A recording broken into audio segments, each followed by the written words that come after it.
at least on the same page with you all on discussing, if not on concluding, many of the things that you've identified.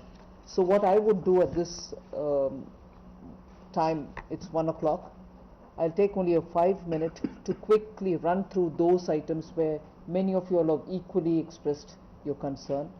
And then I would request some of the secretaries who would want to come in, because they could probably bring in that calibration to say where we stand now and where or why we couldn't do anything at this stage, and we may want to take a bit more time to mull over the thought and come back in a future announcement or for a future budget. So if I can, not that I'm giving an exhaustive picture, but pick on those where I have something to say.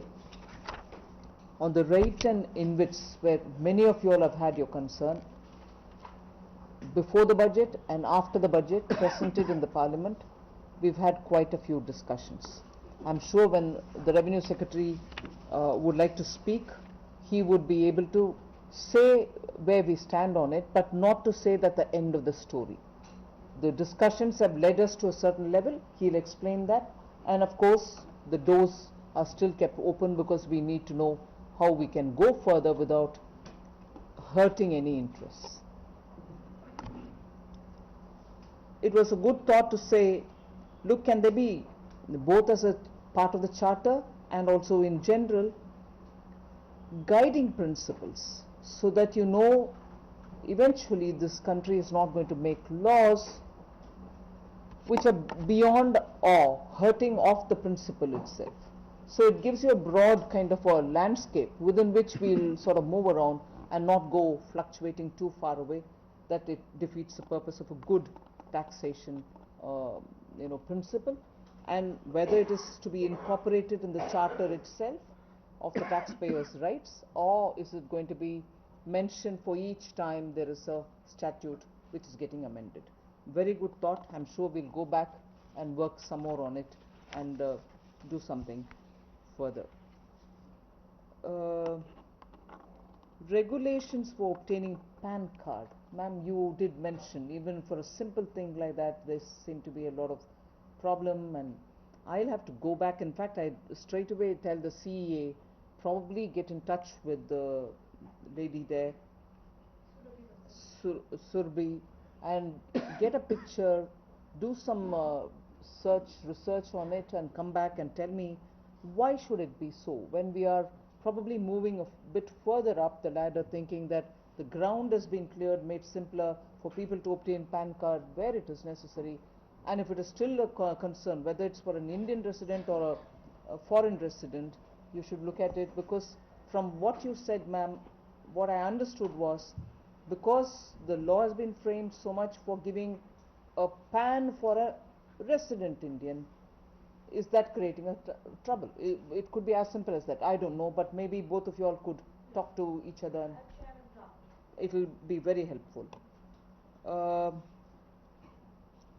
On the Vivad Se Vishwas, treatment of losses, again, a lot of discussion has happened.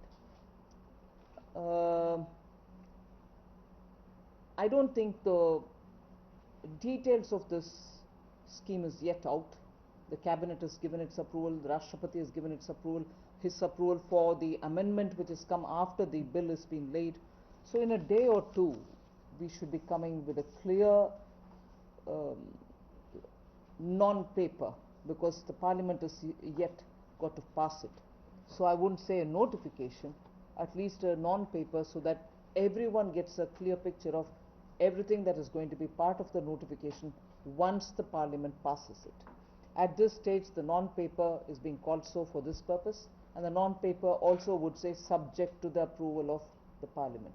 But matter of fact, that is what is going to come out. So for all of you all to have the time in your hand to have a look at it and talk to your clients and also take a call on it, this would be what would come out after the Parliament passes, but you nevertheless have it 30 days in advance, 30 or 3 weeks in advance. Again, on the pension funds, is it going to be part of what we've said here in terms of giving sovereign funds a certain kind of relaxation. Is that going to be a part of it? I'm sure the Revenue Secretary can speak on it. ESOP. The fable never ends for me. I thought we were coming back to you all to say, look, we've done this, you asked for it, we've done it. No, not good enough. I'm ready to hear more. But somewhere, even as we want to be all extending of help, we want somewhere somebody to concede saying yes. And I'm so glad Prime Minister spoke in times now, the way he spoke about, all of us should also think of contributing somewhat to the country.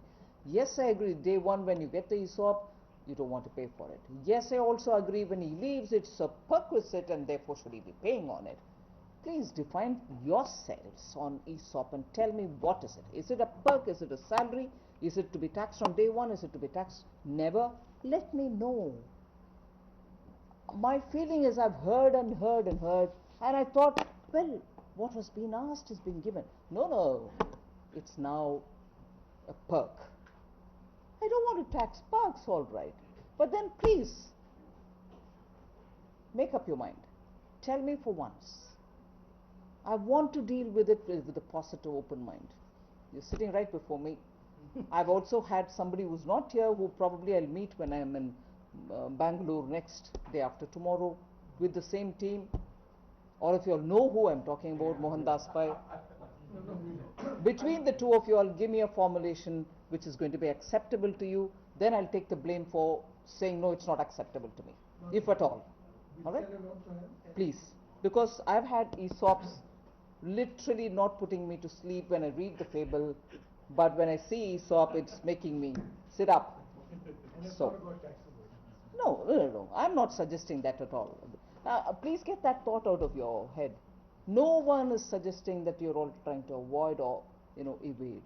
We are trying to strike a balance between what you can give us and what the government can take from you without, of course, hurting you. We are again repeating wealth creation is important for us. But yet, government also needs some money. So that's one of the things. Extension of date, which was from December 2019 to by the RBI. Somebody did mention it. Was it Shama? You? I thought it's already extended by the RBI to end of this year, 2020. That extension has been given for the MSME. MSME. You're talking about the NBFC. All right, I'll come back to you. Real estate and auto is another ESOP fable. Sorry to say this. As much as we can, we did do. I was extremely glad that the monetary policy didn't bring a myopic view for the RBI. It also has extended some kind of a liquidity availability, given them some kind of a concessions, made EC liquidity available for them to get that, particularly mentioning the sectors which you have mentioned here also, real estate and auto components. So if there's more, please let us know. I also think we made a mention that there will be a tax holiday extension for the real estate promoters in our budget speech also. So the tax holiday that promoters enjoyed till probably 31st March now is extended 12 more months. So tell us more. We've also got this last mile projects which are stuck up to get completed. There is an asset being created and that's going to come in. So then Jaivik Kheti getting certified. Isn't EPEDA doing that? Organic certification is being given by EPEDA in the Commerce Ministry. So if there's more to be done, let us know.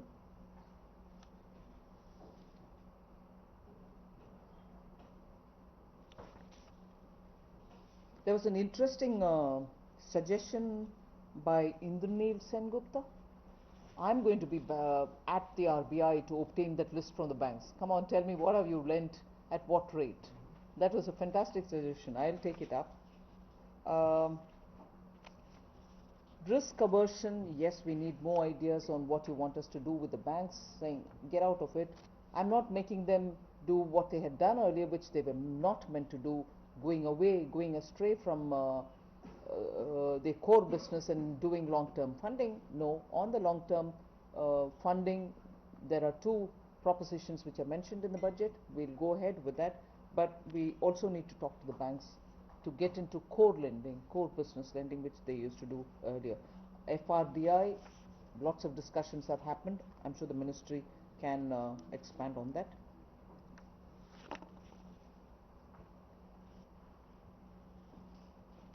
This is something which ministry may not like, I'll still ask it. GAR was invoked to question risk capital. Can you please, if not now, send me some information on that? Because I don't want the tax department to be after you all on that. They can't be invoking GAR when they needn't. So please do send me some information. So, but over and above this, of course, secretaries, in case they want to add anything more. Mr. Ajay Pandey.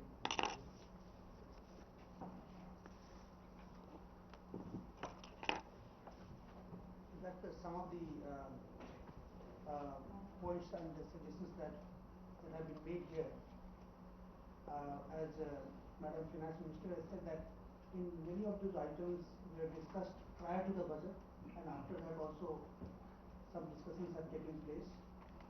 And some of the points I would like to mention here about the logic as to what we could do and what we couldn't do. And Madam has rightly said that perhaps more could have been done, but then there are limitations. That after all we have to also collect tax because so much of development programs and other things have to be funded. So one of the things, the point was raised about the Vivad se Vishwas scheme. Several suggestions have been made here, and as you may have also read yesterday that cabinet meeting has been held, and certain modifications are being made to this scheme. I think by today evening, the details of the scheme, or maybe at the most by tomorrow afternoon, the details of the modified scheme will be put up in the public domain, and that is what we are going to take it to the parliament.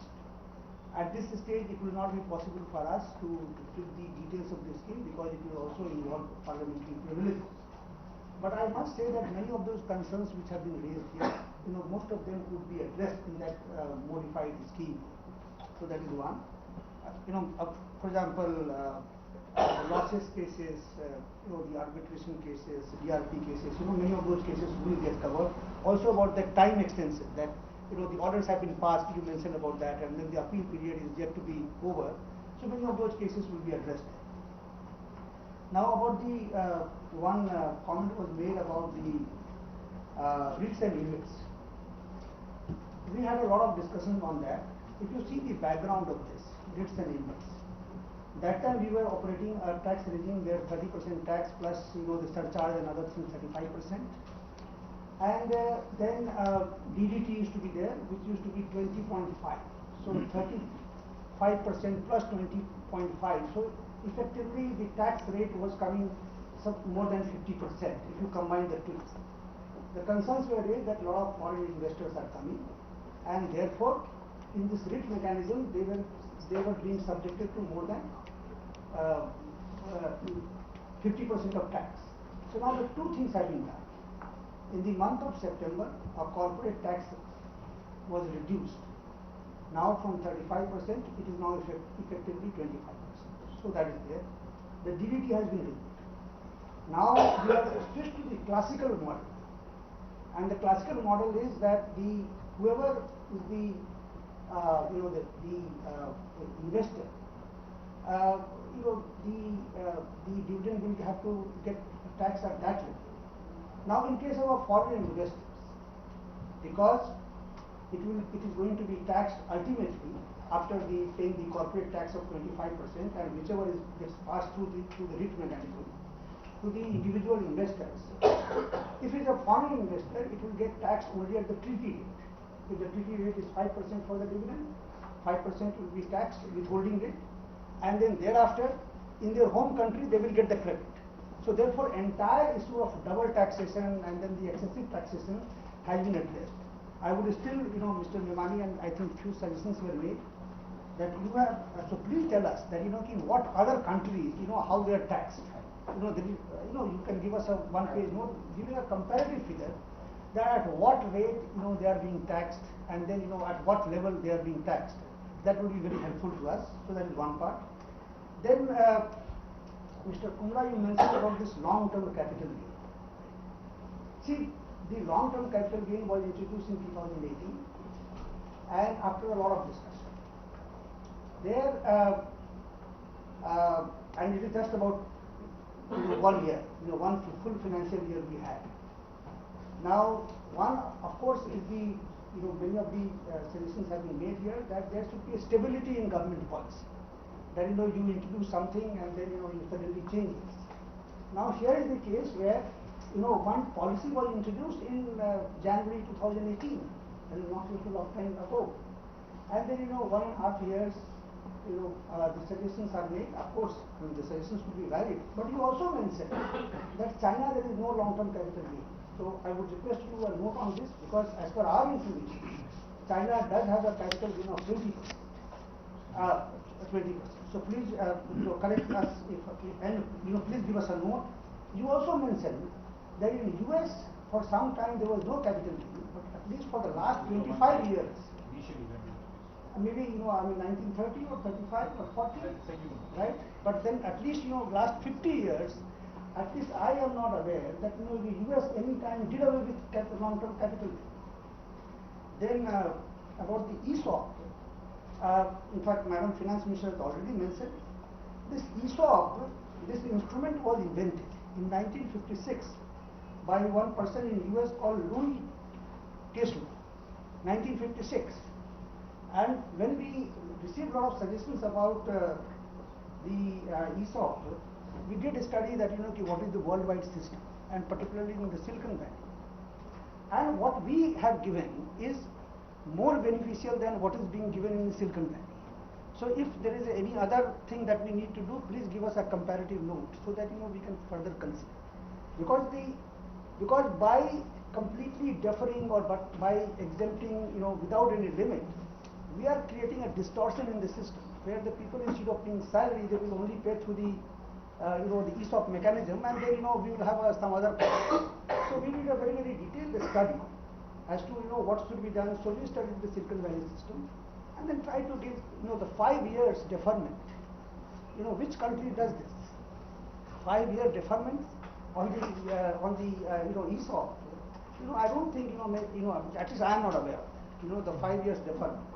So please give us a comparative analysis about the petrol pump TCS issue was raised. I think there is some confusion there. The law is very clear that if any sale is made by a company having more than 10 crore to any entity whose purchase is more than 50 lakh in a year, then only this TCS of 0.1% will kick in. So therefore, I don't think that this is going to be a very, very massive compliance burden or something. So that shouldn't be there. It was also mentioned about foreign remittance scheme, this tax collection at source.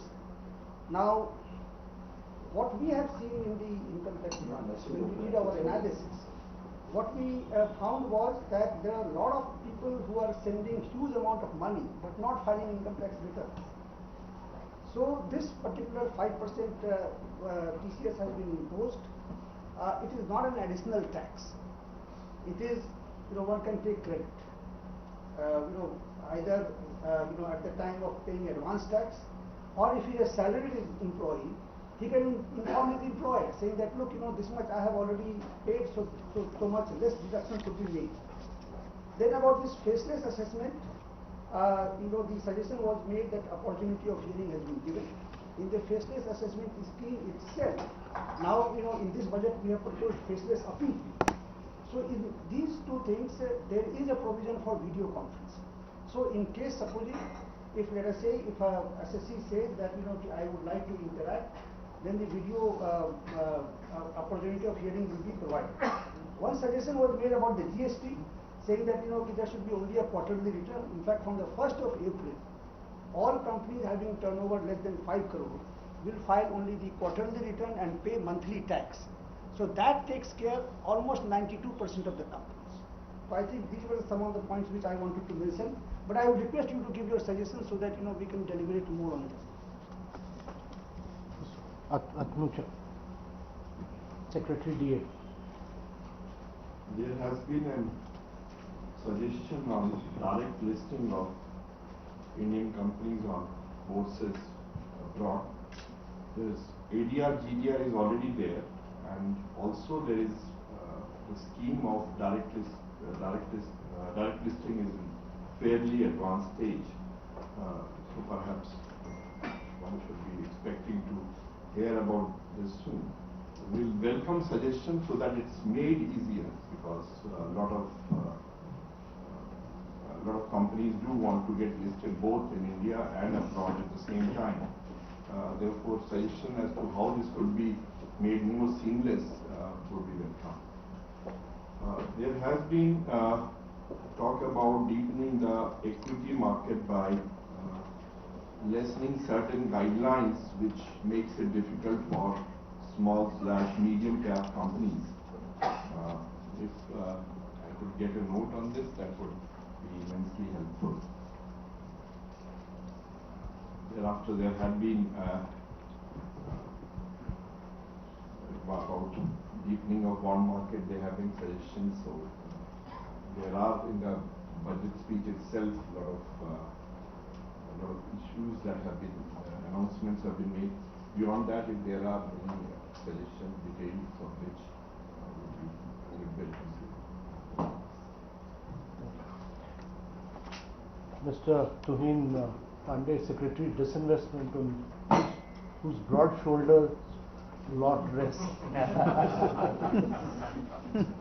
My shoulders are not very broad. Mr. Rajiv Ramani has talked about LIC and what needs to be done on that LIC. Mr. Gautam Kumra has talked about disinvestment potential, which is 20 times of what we have planning. Mr. Karan Singh is again talking about privatization, how to expand over time. Mr. Gaurav Jaitley said that there is a skepticism on disinvestment target, and secondly, he also mentioned that our present strategy of ETFs are probably leading to overhang and probably PSU stocks not moving. Prachi Mishra also mentioned about that I think they're looking for actually one big privatization happens, and they said it will infuse a lot of market sentiments. Ashwini Bhatia also talks about disinvestments, big number, and also on LIC. Then Dhaval Dalal is talking of FDI in the bond ETF, and also the Bharat bond ETF went out well, and we need to encourage FDI to encourage in that. And also there was also a suggestion from this side that ETFs actually are really not really yielding the strategy. So broadly, I think on disinvestment target, FMM has said on various occasions during the last 2 days, post FM the conference as well as subsequently in our interactions across the country.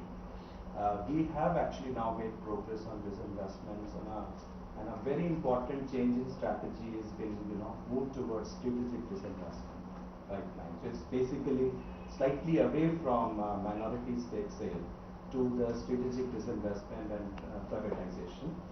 And government took big decisions in the month of November on BPC, as you know, BPCL, Concor, Shipping Corporation, and a whole lot of others. I think this in this space, our movement has been pretty swift. Even the Air India EOI is now been out in the public domain, and already investors are engaging. Therefore, we intend to complete these transactions in the first half of the FY 21. So I can only assure that with the speed that with which we are moving, we could actually see privatization happening in FY 21. Also, disinvestment target and LIC listing is a big thing, and because this is one where a lot of unlocked value will be unlocked and a lot of disclosures will come. And FM has also explained in more than one occasion that it will be done, keeping in mind the interest of all stakeholders. We are jointly working with my colleague, the Department Secretary, Department of Financial Services on that.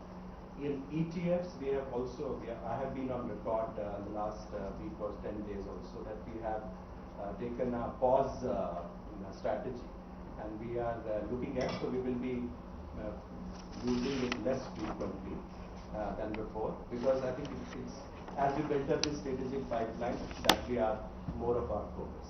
Thank you.